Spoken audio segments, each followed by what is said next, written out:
Nós temos um trabalho lá, uma igreja, uma sede setorial com 550 membros aproximadamente. E trago aqui também, hoje nós estamos tendo um grande evento lá à tarde, mas como eu já tinha feito essa agenda, tive que deixar os irmãos tocarem o trabalho lá e vim honrar com o meu compromisso aqui perante Deus, e claro, perante o pastor da igreja, o nosso pastor Raio, e também a todos vocês aqui. Então trago uma saudação da parte do povo de Deus lá de Porto Alegre, Rio Grande do Sul, para esse povo abençoado aqui da cidade de Melo. E também, antes de eu já entrar aqui na mensagem, eu quero parabenizar a igreja aqui da cidade de Melo pelo seu 33º ano. Amém? Nós aguardamos que Jesus nos arrebate qualquer hora dessas. A qualquer momento desses, Jesus aparece e vem nos buscar. Mas eu digo assim, se por um acaso, quando a igreja daqui, se por um acaso a igreja chegar aos 34 anos e ele não houver buscado ainda, que vocês possam estar firmes na presença dele, como no dia de hoje. Amém? Meus amados irmãos, veja bem, esta mensagem que foi proposto aqui, o tema deste evento, até aqui, nos ajudou o Senhor. Ebenezer, claro, a palavra Ebenezer vai nos trazer um sentido de até aqui. Nos ajudou o Senhor. Quando o profeta Samuel, juntamente com todo, pelo menos a liderança, do povo de Israel, neste momento aqui crucial para a vida deles, foi um momento ímpar, porque eu quero aqui discorrer um pouquinho com vocês, simplesmente para mim não isolar o único versículo da palavra, sem passar para vocês o contexto. O que é o contexto? O contexto é aquilo que vem antes ou que vem depois da leitura da palavra de Deus. A Bíblia nos mostra no versículo de número 12, que é o que eu li com vocês: então tomou Samuel uma pedra e a pôs entre Mispa e Sem, e chamou o seu nome Ebenezer, e disse: até aqui nos ajudou o Senhor. Israel, voltando alguns capítulos atrás, nós vamos deparar que o povo de Israel estava vivendo uma grande decadência. Eles estavam vivendo uma decadência moral, ética, uma decadência como nunca visto antes. E Deus levantara um menino, um garotinho. Ele foi desmamado, levado ao templo, cresceu no templo. Ele era sacerdote, ele foi, ou melhor dizendo, ele era sacerdote, ele era também juiz, um dos últimos juízes, e ele também foi profeta, e o nome dele era Samuel, o mesmo aqui da leitura. E a Bíblia diz que Deus levantara ele lá sobre o templo. Os filhos de Eli, que eram o sacerdote da época, eles estavam aprontando muito sobre a igreja, sobre o templo. A Bíblia diz que eles eram irreverentes. Eles eram as pessoas que, quando era oferecido o melhor do boi, o miúdo que era oferecido, o melhor da carne, que era para ser oferecido em sacrifício a Deus, a Bíblia diz que eles tiravam o melhor da carne do sacrifício com um garfo de 3 dentes. Eles tiravam, eles pegavam para si próprio, para comerem daquela carne. E a Bíblia nos mostra que Deus estava sobremodo triste com eles, e não parava aí. Tinha as mulheres que trabalhavam no templo, limpando o templo, arrumando o templo. Eles forçavam as mulheres dentro do templo. E a Bíblia diz que Deus estava disposto a riscar eles do mapa. Em outra expressão, Deus estava disposto a matá-los. E a Bíblia nos mostra que Deus levanta esse menino por nome de Samuel, e ele está deitado no templo, dormindo em um quarto, o sacerdote Eli em outro, e ele ouve uma voz chamando-o pelo nome, dizendo: Samuel. Ele acordou, levantou-se e foi até o quarto de Eli. E lá ele disse: pois não, meu senhor, pode falar. Ele disse: não, mas eu não te chamei. Volta e para deitar-te. Diz a Bíblia que ele de novo, ele voltou, deitou, a voz veio pela segunda vez. Samuel, ele levantou, correu lá. Pois não, senhor? Ele disse, não te chamei. Estranho. Ele voltou de novo. Pela terceira vez, de novo, Samuel. Aí ele foi lá, aí o Eli demorou, mas ele entendeu. Ele disse, meu filho, eu não te chamei. Volta lá, deita. Há de ser que se esta voz lhe chamar novamente, você vai dizer assim, fala, Senhor, porque o teu servo ouve. Segura aí. Pode bater palma. Ele vai dizer, habla, Jeová, que tu servo. Oxe. Ele voltou, deitou-se, a voz chamou de novo. Samuel, ele diz, eis-me aqui, pode falar, o teu servo está te ouvindo. Aí Deus disse, olha, eu vou fazer uma coisa tão grande aqui no meio de Israel, que quem ouvir vai tinir as orelhas. E Deus foi falando, desenrolando com ele. Na manhã do dia seguinte, quando ele despertou-se, que o Eli, o sacerdote, o chamou, disse, meu filho, vem aqui, o que aconteceu? Fala, não me omitas nada, diga para o teu senhor o que Deus mandou falar com você. E ele falou, olha, sacerdote, Deus mandou dizer assim, assim, assim. E ele falou tudo. E o Eli balançou a cabeça, confirmando, ou seja, ele entendeu a mensagem. E diz a Bíblia que não demorou muito, depois que Deus falara, usara o profeta Samuel, não tardou, os filisteus entraram na peleja, entraram na guerra contra Israel. E diz a Bíblia que os dois filhos de Eli foram para a guerra, o tal do Ofni e do Finéias. O nome deles era Ofni e Finéias. Eles foram para a guerra, levaram a arca para a guerra, e quando entraram na peleja, a Bíblia diz que Deus, ou seja, Deus não estava na peleja, Deus não guerreou a favor de Israel, Deus não pelejou a favor de Israel, ao contrário, perderam a guerra. A Bíblia diz que os dois filhos de Eli, Ofni e Finéias, morreram na peleja, e os filisteus vieram e levaram embora a arca da aliança. A arca da aliança para Israel, a arca da aliança era o símbolo do tesouro de Israel. A arca da aliança representava para Israel a presença de Deus no meio do povo.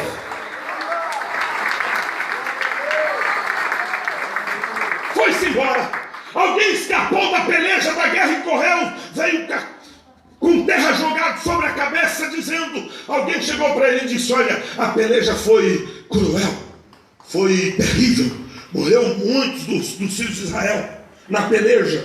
E tem mais, a arca da aliança foi embora, levada pelos filisteus. Quando o sacerdote Eli, ele ouviu, ele era um homem bem gordo, forte, ele estava sentado sobre uma cadeira. Quando ele ouviu que a arca do concerto tinha sido levada embora de Israel e tinha ido para os filisteus, a Bíblia diz que ele caiu de um lado, caiu sobre o seu pescoço, quebrou o pescoço e morreu na hora. Quando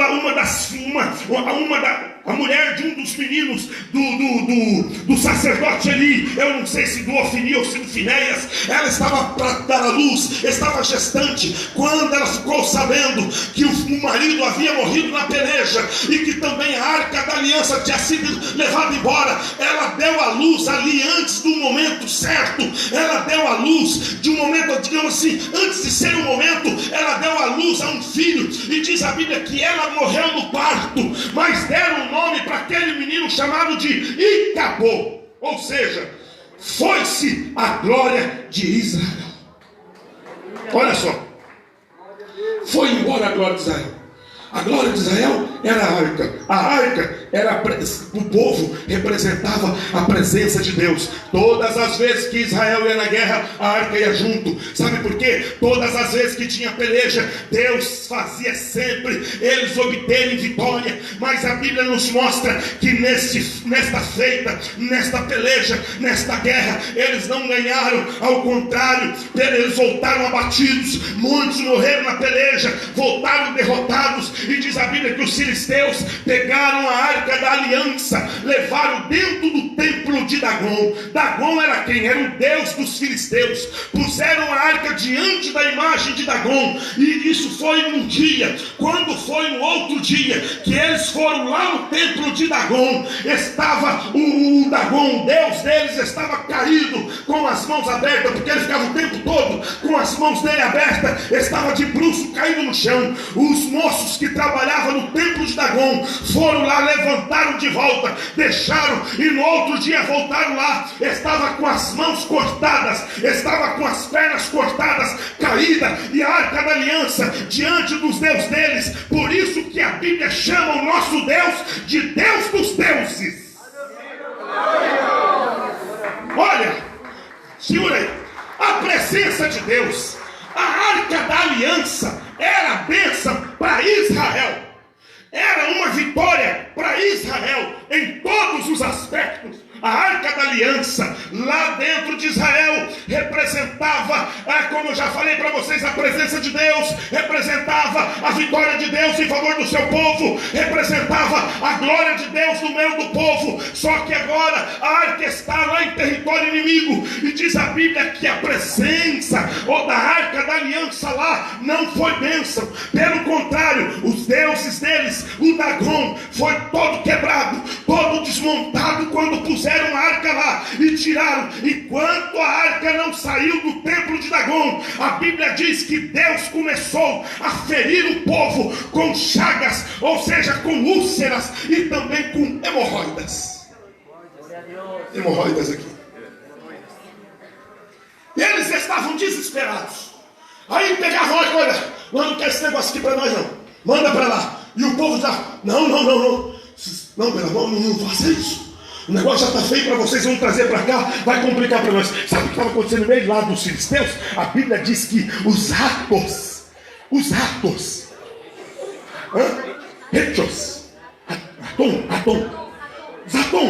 estavam matando as pessoas. Sabe por quê? Estava dando o que nós conhecemos hoje como peste bubônica. O que é isso, pastor? Peste bubônica? A pulga pica o rato e ela pica o homem morre envenenado. A primeira grande guerra mundial morreu mais gente de peste bubônica do que pessoas na guerra. E eles estavam numa grande tragédia. Eles pegaram e disseram o seguinte, fizeram uma reunião entre eles: nós precisamos nos livrar desta arca. Olha que coisa interessante. Para Israel a arca era esperança, para Israel era a bênção. Para eles lá era uma coisa terrível, representava trevas, representava negridão, representava coisas terríveis. E a Bíblia vai nos mostrar o seguinte, que eles se reuniram entre os líderes religiosos deles e disseram: o negócio é o seguinte, nós vamos pegar essa arca, nós vamos pôr num carro de boi, nós vamos mandar eles embora lá para o território de Israel. Nós vamos pegar os ratos, fazer de ouro imagens de ratos, imagem de hemorroidas, imagem de úlceras, e vamos formar e pôr em cima da carroça e mandar para o território de Israel. Quando eles pegarem do lado de lá, eles vão oferecer lá sacrifícios para nós, e o Deus deles, ou seja, o Deus deles que está representado nessa arca, vai se aplacar conosco, vai produzir para nós aqui cura. Nós vamos mandar embora. E diz a Bíblia que fizeram do jeito que eles combinaram, puseram sobre a arca e foi embora. E diz a Bíblia que lá em Bet-Semes, aonde é Bet-Semes, é a divisa entre Israel e os filisteus. Quando os trabalhadores lá de Israel puderam ver os bois que vinham mugindo, os bois vinham berrando, e olharam de longe e viram em cima da carroça a arca, a presença de Deus voltando para Israel. Diz a Bíblia que todo o povo se alegrou. Aleluia! Aleluia! Eu quero dizer uma coisa para a igreja aqui nesta tarde: a presença de Deus está voltando.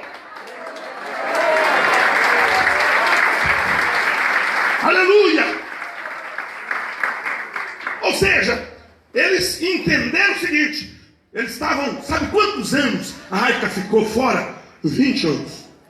20 anos. Israel viveu o pior momento da vida deles, porque ficou sem aquilo que representava a presença de Deus por um espaço de 20 longos anos. Eu quero dizer para a igreja aqui nessa tarde, nós não conseguimos, assim como Israel, nós aqui nessa tarde, na cidade de Melo, não conseguiremos sobreviver sem a presença de Deus. A presença de Deus não pode ir embora, a presença de Deus tem que ficar aqui na nossa vida. Aleluia, aleluia. Israel, quando a arca volta para os territórios de Israel, mesmo assim eles vão entrar para a guerra e vão perder uma guerra, vai perder a peleja. Aí diz a Bíblia, eu já vou caminhando aqui para o texto da leitura que nós lemos. Aí a Bíblia diz lá no capítulo 7, versículo 2, que Samuel vai convocar o povo, vai fazer um concerto, vai fazer uma aliança. E eles vão, digamos, lá no versículo de número 21, versículo 2 do capítulo 7 diz assim: e sucedeu que desde aquele dia a arca ficou em Kiriat Jearim. Tantos dias se passaram que chegaram até 20 anos, e lamentava toda a casa de Israel após o Senhor. Versículo 3: então falou Samuel a toda a casa de Israel, dizendo: se com todo o vosso coração vos converterdes ao Senhor, tirai do meio de vocês os deuses estranhos e os astarotes, e preparai o vosso coração ao Senhor, e servi a Ele só. Ele vos livrará das mãos dos filisteus. Diz a Bíblia, então os filhos de Israel tiraram dentre si os balins e os astarotes e serviram só ao Jeová. Só a Jeová.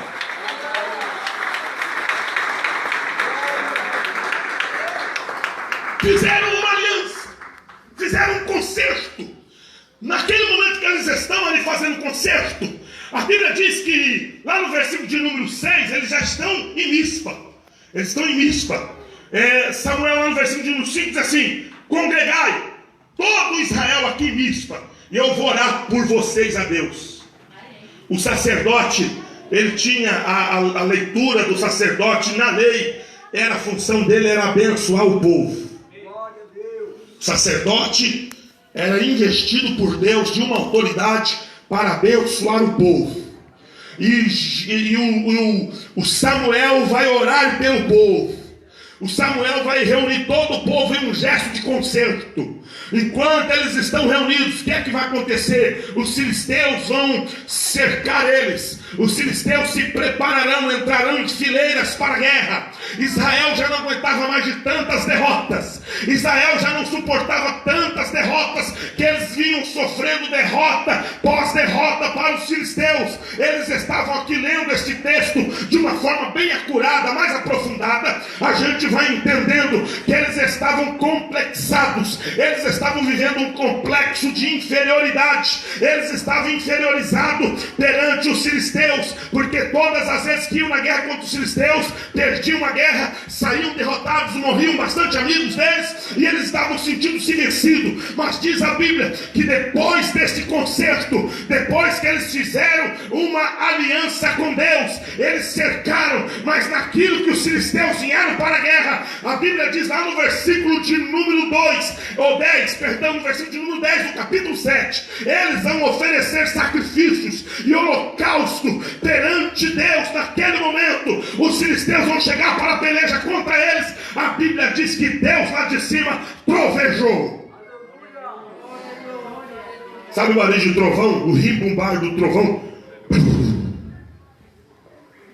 Todos os filisteus estavam todos preparados para a guerra, e o povo se preparou para oferecer sacrifício a Deus num gesto de humilhação. Eles estavam preparados para a peleja. Deus bradou lá de cima. Deus não falou nada, mas mandou sonido, estampido de uma grande explosão, de um trovão. Mas a Bíblia diz que foi tão forte. Olha, eu vou ler para vocês. E trovejou o Senhor aquele dia com grande trovoada sobre os filisteus, que o aterrou de tal modo que eles foram derrotados diante dos filhos de Israel.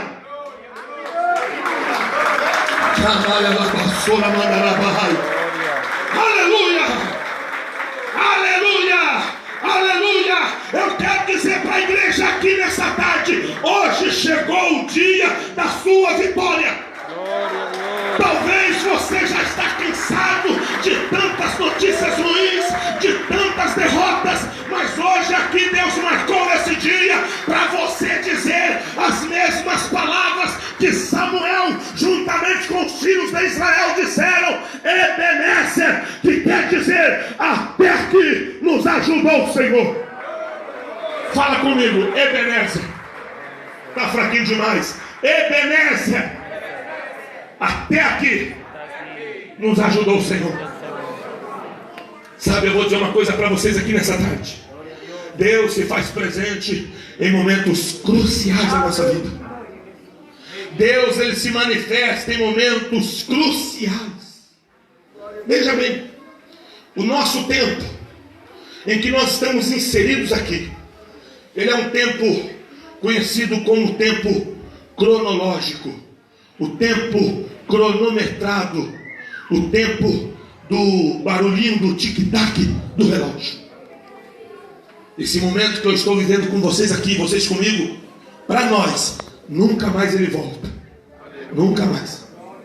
Ou seja, nós vivemos um momento. Você não consegue dizer para mim, pastor, daqui 2 horas eu vou fazer tal coisa. Você não consegue. Porque daqui 2 horas muitas coisas podem mudar. Nós vivemos do momento. O tempo de Deus não é o tempo cronológico, não é o tempo do relógio, não é o tempo do dia de 24 horas, ou melhor dizendo, não é o tempo do segundo, do milésimo, não é o tempo do segundo, não é o tempo de 60 segundos que é 1 hora, não é o tempo de um dia de 24 horas, não é o tempo de 30 dias que é 1 mês, não é o tempo de 12 meses que seria 1 ano, não é o tempo de 10 anos, de 1 século, de 1 século e nem de 1 milênio. O tempo de Deus é o tempo da eternidade, que se chama, e tem uma palavrinha que se chama, que se chama Kairos. O tempo de Deus é esse, lá na presença de Deus, no mundo de Deus, é o tempo da eternidade. E o tempo que Deus age sobre a minha e a tua vida é um tempo chamado Kairos, que quer dizer no tempo certo, no momento oportuno, ele se faz presente.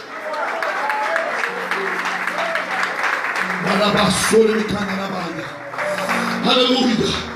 Eu quero dizer para a igreja aqui nessa tarde, aleluia, o Deus que pelejou para o Israel, o Deus que trabalhou a favor desta nação, ele está aqui para trabalhar a seu favor também. Ele quer que você creia, ele quer que você confie no nome dele, ele quer que você creia nesse Deus.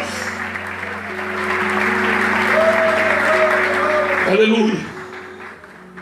A nossa vida não é só feita de derrotas. Aliás, o crente em Jesus, ele vive de vitória em vitória. O crente em Jesus, ele vive de bênção em bênção. O crente em Jesus, eu imagino que essa igreja há 33 anos.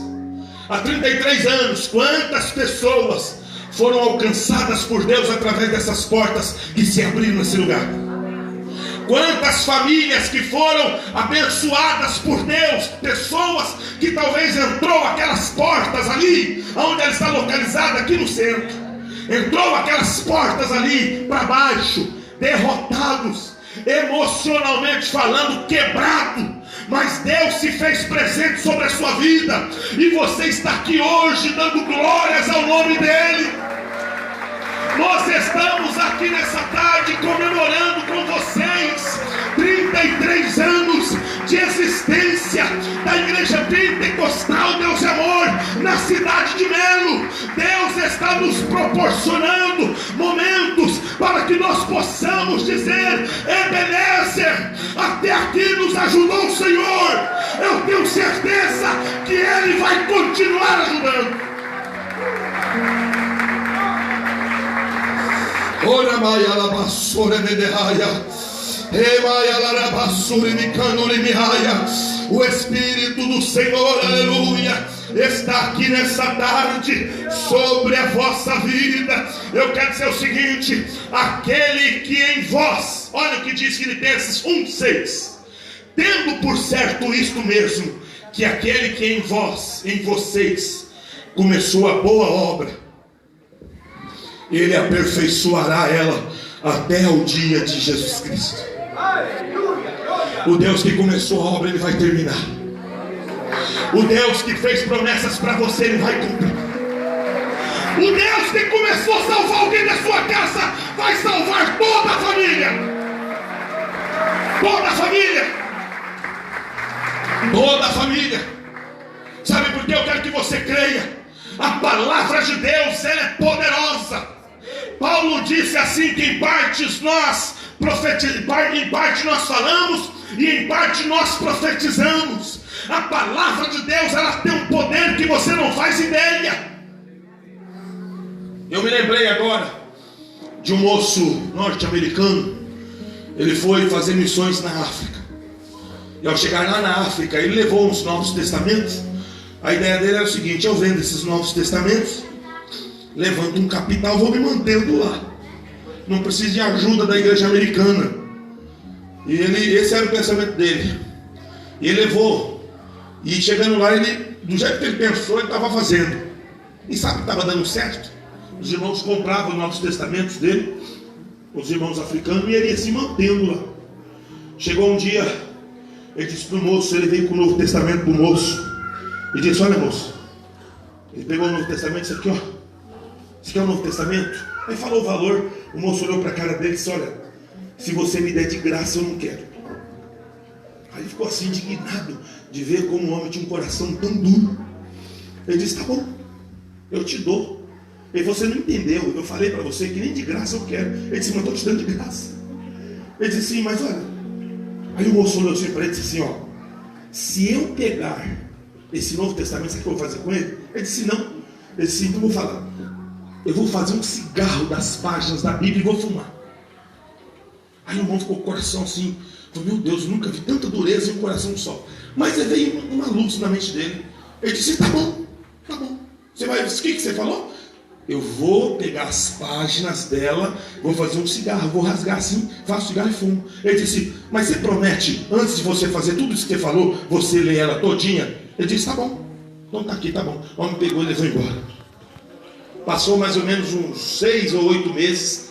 Esse pastor, esse irmão missionário, saiu lá de uma igreja, tinha ido pregar. Ele está saindo, encontrou com o irmão lá na porta. O irmão disse: Pastor Jesus. Ele disse: amém? Tudo bem? Tudo? Lembra de mim? Ele olhou assim: não lembra? Não, eu vou te refrescar a memória. Lembra daquele moço que você ofereceu o Novo Testamento, que falou que se pegasse ia fumar as páginas? Ele disse: lembro. Sou eu. Não entendi. Sou eu, rapaz. Você está brincando? Sou eu. Ele disse: mas você falou que ia fumar. Ele disse: mas eu fiz. Mas você lembra que você combinou comigo que primeiro, antes de eu fumar, eu tinha que ler a página? Eu lembro. Então, eu fiz desse jeito. E eu fiz isso com todo o livro de Mateus, mas eu li. Livro de Marcos, mesma coisa, mas eu li todo o livro de Marcos. Livro de Lucas, todinho. Quando chegou em João 3,16, que eu li, estava escrito assim: mas Deus amou o mundo de tal maneira que deu seu único filho, para que todo aquele que nele crê não pereça, mas tenha vida eterna. Eu não aguentei. Eu entreguei a minha vida para Jesus. A palavra de Deus, ela é viva. A palavra de Deus, ela é eficaz. Ela é mais penetrante do que espada alguma de 2 gumes. Ela penetra até a divisão da alma e do espírito, juntas e medulas, e ela é apta para discernir pensamentos e intenções do coração. Eu pergunto para você: aonde é a divisão da alma e do espírito? Você vai me dizer: pastor, eu não sei. Eu vou dizer a mesma coisa, nem eu. Mas a palavra Deus sabe, e ela vai lá. Ela alcança lá. Ela alcança lá. Veja bem, Deus mudou a sorte de Israel. Sabe por quê? Houve de fato no coração deles conversão. Houve de fato no coração deles regeneração. Sabe, se tem uma coisa que Deus tem prazer, é quando a pessoa reconhece o seu estado pecaminoso. E ela pensa consigo própria, dizendo: não, eu preciso fazer alguma coisa para a minha vida. quando ela reconhece que ela precisa do perdão de Deus, Deus se faz presente, perdoa todos os pecados dela e traz ela para a salvação.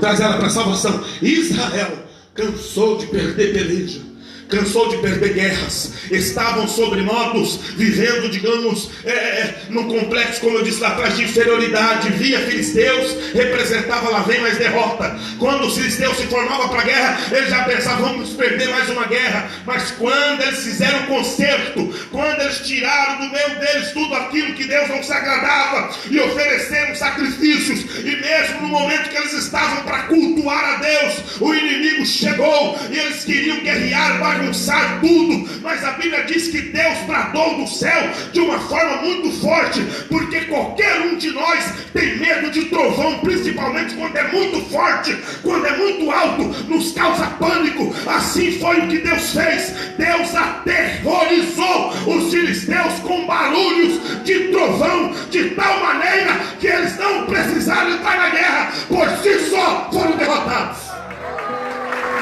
Eu vou dizer uma coisa para você aqui nessa tarde. Deus quer que você seja vitorioso. Deus quer que você seja uma mulher vitoriosa. Deus nesta tarde quer que você diga: Ebenezer, até aqui me ajudou o Senhor.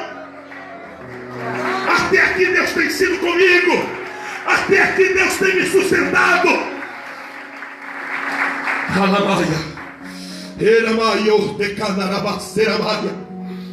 Eu quero aqui nessa tarde, não está acabando o culto não, mas eu gosto de trabalhar assim. Eu quero aqui nessa tarde chamar as pessoas que ainda não aceitaram a Jesus, as pessoas que ainda